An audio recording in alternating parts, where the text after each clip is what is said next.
2019 ఎన్నికలకు ముందే చంద్రబాబు నాయుడు బీజేపీతో విభేదించారు. ఎన్డీఏలోంచి బయటకొచ్చారు. ఇంకా ఆయన అనరాని మాటలన్నీ అన్నారు. అంతా అయిపోయింది. నిజంగా మీరు చెప్తున్నట్టుగా ఇంత పెద్ద స్కామ్ అయ్యి ఉండుంటే, లేకపోతే ఆ స్కామ్‌కి అక్కడ స్కోప్ ఉండుంటే, బీజేపీ ఆయన ఎందుకు వదిలేసంటారు చంద్రబాబు నాయుడిని? ఎందుకంటే సార్ ఇప్పుడంటే ఎన్డీఏలోకి మళ్ళీ వచ్చారు కానీ, ఒక 5 సంవత్సరాల పాటు అయితే ఆయన విపక్షంలో ఉన్నట్టే మనం చూడాల్సిందే. సార్ లాస్ట్ ఒక 2 ఇయర్స్ కొద్దిగా ఏదో అటువైపుగా తిరిగే ప్రయత్నం చేశారు. కానీ ఫస్టు అయితే మాత్రం ఎలక్షన్‌లకు ముందే ఆయన విభేదించారు, వ్యతిరేకించారు, అన్ని మాటలు మాట్లాడారు. పర్సనల్‌గా కూడా మాట్లాడిన తర్వాత అప్పుడు ఎందుకు ఆ చర్యలు తీసుకోలేదంటారు? ఇప్పుడు కేజ్రీవాల్ మీద జరిగినట్లాంటి బీజేపీ కేసెస్. కంటే కూడా జగన్మోహన్ రెడ్డి ఎందుకు చేయలేదని మనం అనవచ్చు. హ్మ్. బీజేపీ అంటే ఆయన ఎన్నికల కంటే ముందర టర్న్ తీసుకున్నారు. ఇక ఎలాగో ఓడిపోయినారు కదా అని వదిలేస్తుండొచ్చు. కానీ జగన్మోహన్ రెడ్డి దీని మీద ఎందుకు యాక్షన్ తీసుకోలేదు అంటే, హ్మ్. ఎప్పుడైతే మీరు జగన్మోహన్ రెడ్డి గారు అమరావతి రాజధాని కాదు, ఒకటే రాజధాని కాదు, 3 రాజధానులు అనుకోండి, హ్మ్. దీని వాల్యూ పడిపోయింది. అవును. దీని వాల్యూ 5 లక్షల కోట్లు కాదు, నార్మల్ స్టేజ్కి వచ్చేసింది. అవును. 10 కాకపోతే 20 లక్షలు అయిందంతే value. Value in the relation. So మీకు వాల్యూ పెరిగితేనే స్కామ్, వాల్యూ పెరగకపోతే స్కామే లేదు కదా. ఓకే. హుహుహు.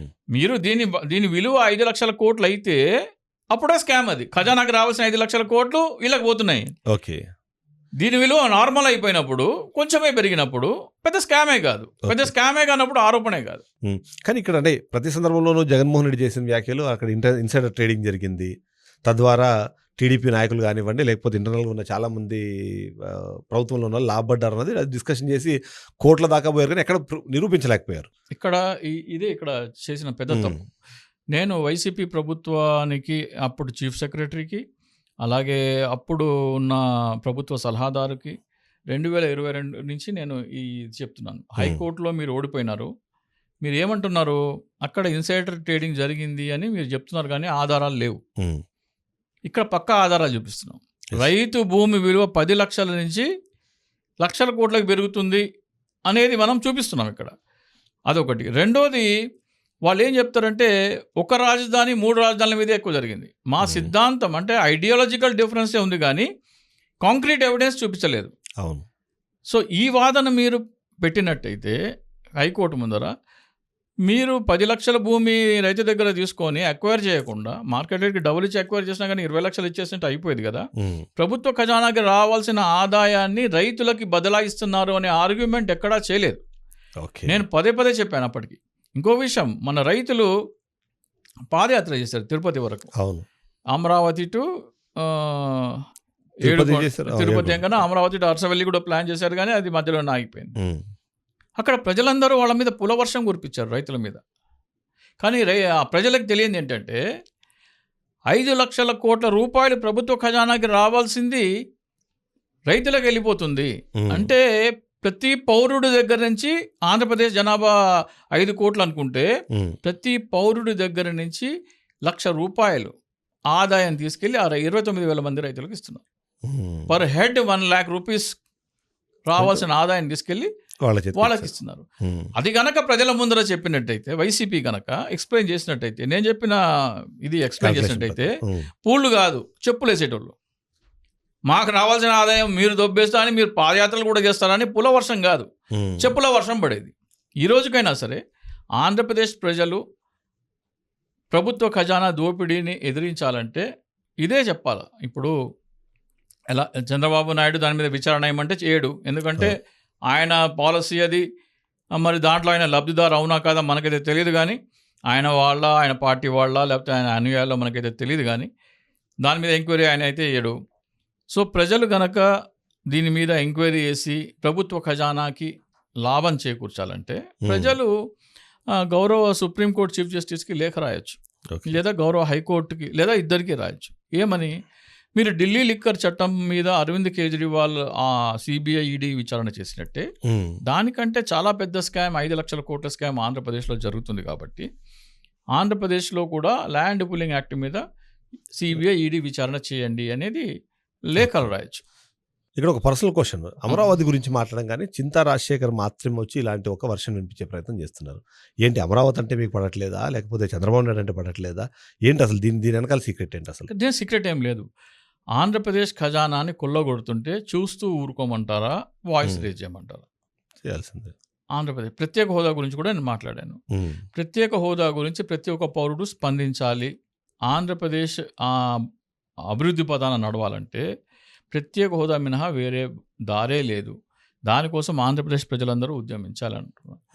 లేకపోతే వాయిస్ రేజ్ చేయాలి. నేను ఇప్పుడు ప్రతి ఒక్కళ్ళు పనులు మానుకొని వాయిస్ అయితే రేజ్ చేయలేరు. కానీ ఏ పనిలో ఉన్నా కానీ నా వాయిస్ ఏంటి, ప్రత్యేక హోదా కోసం పోరాడిన పార్టీకి నేను ఓటు వేయను అని చెప్పదలుచుకోవడానికి నేను ఒక బ్యాడ్జ్ పెట్టుకుంటున్నా. ప్రత్యేక హోదా ఆంధ్రప్రదేశ్ హక్కు అని. ఈ బ్యాడ్జ్ వల్ల నేను చెప్తున్నాను, ఏ పార్టీ అయితే ప్రత్యేక హోదా కోసం పోరాడదో ఆ పార్టీకి నేను ఓటు వేయను అని చెప్తున్నాను. ఇది 5 కోట్ల మంది పెట్టుకుంటే అన్ని పార్టీలు గజగజ ఉణుకుతాయి. అవును, నేను ఆంధ్రప్రదేశ్ ప్రయోజనాల గురించే మాట్లాడుతున్నా. ఆంధ్రప్రదేశ్ ప్రయోజనాల గురించి మాట్లాడుతున్నా కాబట్టి ప్రత్యేక హోదా మీద మాట్లాడుతున్నా.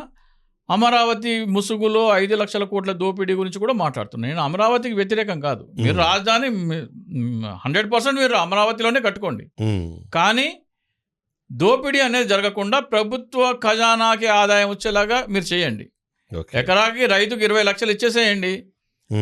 ఎలాగో ఈ 10 సంవత్సరాలు కౌలు తీసుకున్నారు. ఎకరా 20 లక్షలు తీసుకుని మొత్తం 33,000 లేదా 35,000 ఎకరాలు ఏదైతే ఉందో అది హ్యాండ్ ఓవర్ చేసుకోండి. ఎకరా 20 లక్షల చొప్పున కట్టిచ్చేసేయండి.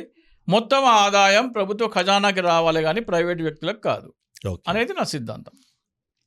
అలాగే ఈ రోజున ప్రభుత్వ ఖజానాలో డబ్బు లేదు కాబట్టి సంక్షేమ పథకాలు ఏమంటున్నారు. మిర్చి రైతులకి వాళ్ళకి మద్దతు ధర పెంచడానికి రాష్ట్ర ప్రభుత్వం దగ్గర డబ్బులు లేవు. మీ దగ్గర అమ్మ ఒడి ఇవ్వడానికి డబ్బులు లేవు. మీ దగ్గర సంక్షేమ పథకాలు మీరు ఏవైతే చెప్పారో గ్యాస్ సిలిండర్ కానీ ఇవే ఇవ్వడానికి మీ దగ్గర డబ్బులు లేవని చెప్తున్నారు. అలాగే నోటిఫికేషన్ తీయట్లేదు. అంగన్వాడీ వాళ్ళు వీళ్ళందరూ ధర్నాలు చేస్తున్నారు. వీళ్ళందరికీ నేను చెప్పేది ఏంటంటే, మీకు సంక్షేమ పథకాలు కానీ మీ ఇచ్చిన ప్రామిస్లు కానీ నెరవేరకపోవడం కారణం ఏంటంటే ఖజానాలో డబ్బు లేదు.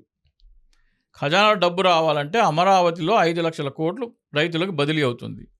దాన్ని మీరు ఖజానాకి తీసుకురాగలిగితే అన్ని సంక్షేమ పథకాలు అమలు అవుతాయి. ప్రభుత్వం మార్పిడి జరిగింది. ఇప్పుడు మీరు అనే ప్రకారం సంక్షేమం కోసమే ఒకవేళ ఓట్లు వేసే అవకాశమో అలాంటి అనివార్యతను ఉండుంటే ఇవాళ మళ్ళీ జగన్మోహన్ రెడ్డి అధికారంలోకి వచ్చేవాడు. ప్రజలు సంక్షేమ పథకాలు కాదు అభివృద్ధి వైపు చూశారు కాబట్టి మాకు ఓటేశారని ఓపెన్గా టీడీపీ నాయకులు మాట్లాడుతున్నారు. మరి అలాంటప్పుడు సంక్షేమ పథకాలు వద్దనుకునే కదా ఇప్పుడు వేసింది. సంక్షేమ పథకాలు ఇవ్వాల్సిన అనివార్యత ఏంటి టీడీపీ పార్టీకి? ఇది ఇంతకంటే నయవంచన ఇంకోటి ఉండదు. జగన్మోహన్ రెడ్డి ఇచ్చిన దానికంటే 3 రెట్లు మేము ఎక్కిస్తామని వాళ్ళు ఓట్లు అడిగారు. జగన్మోహన్ రెడ్డి ఒక పిల్లవాడికి అమ్మఒడి ఇస్తే మేము ఎంతమంది పిల్లలకు ఉంటే వాళ్ళకి ఇస్తామన్నారు.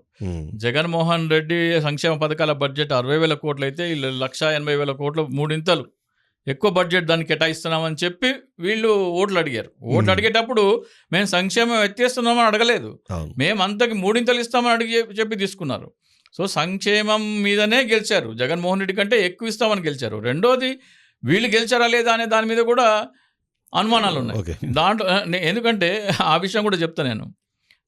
సుప్రీంకోర్టు హర్యానా ఎమ్మెల్యేలు వేసిన పిటిషన్ దానికి వింటూ చీఫ్ జస్టిస్ గారు ఏమన్నారంటే, జస్టిస్ సంజీవ్ ఖన్నా గారు, మీరు ఈవీఎం వెరిఫికేషన్ కాకుండానే డేటా ఎందుకు డిలీట్ చేస్తున్నారో అడిగారు. డేటా డిలీట్ చేయాలంటే మీరు ఈవీఎంలో మీకు అవకతవకలు ఉన్నాయంటే ఎలక్షన్ పిటిషన్ వేయాలంటే 45 days టైం ఉంటుంది. 45 days టైం లోపల మీరు డేటా డిలీట్ చేయకూడదు అని సుప్రీంకోర్టు ఆదేశాలు ఇచ్చింది. ఆంధ్రప్రదేశ్లో ఏం జరిగింది? 10 రోజుల్లోనే డేటా డిలీట్ అయింది.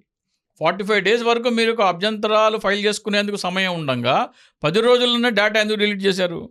డేటా ఏ అవసరం, ఎంత కంపల్సరీ ఏంటి మీకు డేటా డిలీట్ చేయడానికి?